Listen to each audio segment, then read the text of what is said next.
కాకినాడ జిల్లా పిఠాపురంలో డిఎస్సి అభ్యర్థులకు అన్యాయం జరిగిందని ఆరోపిస్తూ వైసీపీ ఆధ్వర్యంలో భారీ నిరసన చేపట్టారు. ఈ సందర్భంగా డిఎస్సి అక్రమ నియామకాలపై సిబిఐ విచారణ జరపాలని, బాధ్యత వహిస్తూ విద్యాశాఖ మంత్రి నారా లోకేష్ రాజీనామా చేయాలని వైసీపీ డిమాండ్ చేసింది.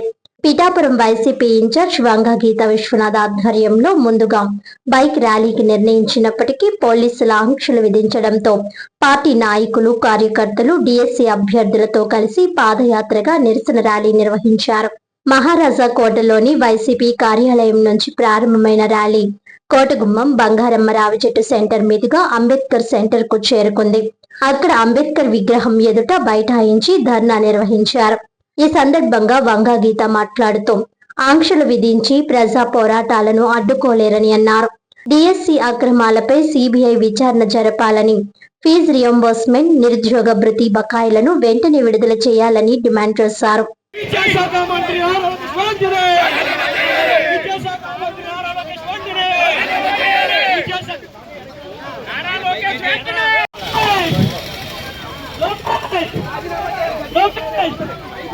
జై జగన్, జై జగన్. ఫీజు రియంబర్స్మెంట్, జగన్మోహన్ నాయకత్వం, జగన్మోహన్ నాయకత్వం. సిబిఐ దర్యాప్తు వెంటనే, డిఎస్సి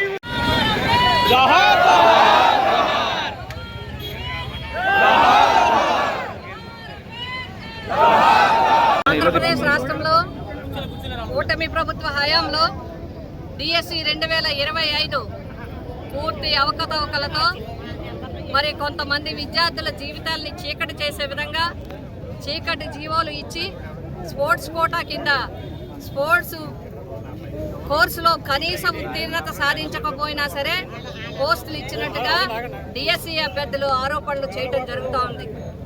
మరి వారు చెప్పిన విషయాలు బట్టి చూస్తే, ఒకటి డిఎస్సి స్పోర్ట్స్ కోటాలో అన్యాయం, స్పోర్ట్స్ కోటాలో తప్పుడు జీవోలు, చీకటి జీవోలు. రెండవది రిజర్వేషన్లు, అన్ని రకాల రిజర్వేషన్లలో కూడా అన్యాయం జరగటం. మెరిట్ లిస్ట్ని సాధారణంగా ఎప్పుడు ఏ పోటీ పరీక్ష జరిగినా మెరిట్ లిస్టు మరి డిఎస్సికి సంబంధించి డిఈఓ ఆఫీస్లో ప్రజెంటేషన్ చేస్తారు. అదేవిధంగా కలెక్టర్ ఆఫీస్లో పెడతారు. ఇప్పటి వరకు అలా జరుగుతూనే ఉంది. కానీ ఈసారి డిఎస్సిలో మాత్రం ఉత్తీర్ణత లిస్టుని పెట్టలేదు. మరి మామూలు మాటలో చెప్పాలంటే గోడ పత్రికని పెడతారు, అక్కడ అన్ని కూడా పబ్లిష్ చేస్తారు, ఎవరికి వాళ్ళు వెళ్ళి అక్కడ చూస్తారు. అలా మెరిట్ లిస్ట్ పెట్టలేదు. ఉద్యోగం మీకు వచ్చింది అని చెప్పి ఎంతో మంది వాళ్ళకు వచ్చిన మార్కుల ప్రకారం ఏదైతే నోటిఫికేషన్లు ఇచ్చారో ఆ నోటిఫికేషన్ల ప్రకారము నాకు ఉద్యోగం వస్తుందని ఆనందంతో కుటుంబ సభ్యులందరూ స్వీట్లు పంచుకున్న వాళ్ళకి కూడా నీకు ఉద్యోగం రాలేదు, నీ కింద వాళ్ళు ఎవరికో కూడా ఉద్యోగం వెళ్ళిపోయింది, ఎందుకు అంటే నీకు పలానా అది లేదని చెప్పి అన్యాయంగా వారిని మరి చేయడం జరిగింది. ఒకే ఒక ఉదాహరణ, సుమారు పిఠాపురంలో మా దృష్టికి వచ్చినట్టు 15 మంది వరకు ఉన్నారు. అందులో గాంధీ అనే అబ్బాయికి 76 మార్కులు, ఎస్సీ కేటగిరీకి సంబంధించిన అబ్బాయికి 76 మార్కులు వస్తే ఖచ్చితంగా ఉద్యోగం రావాల్సి ఉంటే ఈ స్పోర్ట్స్ కోటా వల్ల తన ఉద్యోగాన్ని కోల్పోవడం జరిగింది. ఎంతో వెలుగుతో ఆనందంగా ఉద్యోగంతో ఉండవలసిన వ్యక్తి ఈ రోజు మరి ఎంతో బాధపడుతూ తనకు చీకటి అయిపోయిందో తన జీవితం అని బాధపడటం జరుగుతుంది.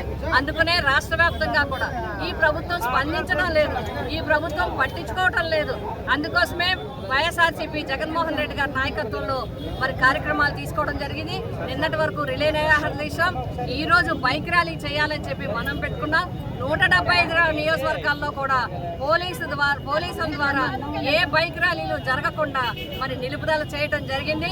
అయినప్పటికీ పిఠాపురం నియోజకవర్గంలో వైఎస్ఆర్సీపీ శ్రేణులందరూ, వైఎస్ఆర్సీపీ కుటుంబము, జగన్ గారి అభిమానులు, కార్యకర్తలు, డిఎస్సి అభ్యర్థులు కొంతమంది, వారి తల్లిదండ్రులు కొంతమంది, బంధువులు కొంతమంది ఇందులో పాల్గొని మరి పోలీసు చెప్పిన బైక్ ర్యాలీని మేము ఆఫ్ చేసి మరి శాంతియుతంగా అంబేద్కర్ గారి కన్నా చెప్పుకుందాము, వారికి మా వినతి వినవించుకుందాము, డిఎస్సి అభ్యర్థుల తరఫున వారికి మా వినతిని అభ్యర్థిద్దామని చెప్పి ఇక్కడికి రావటం జరిగింది.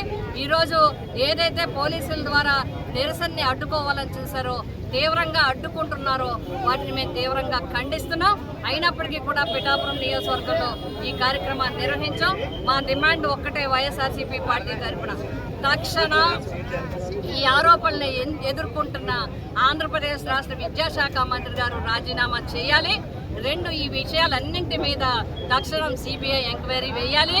అదేవిధంగా ఫీజు రియంబర్స్మెంట్, నిరుద్యోగ భృతి వెంటనే రిలీజ్ చేయాలి. ఇది మా డిమాండ్.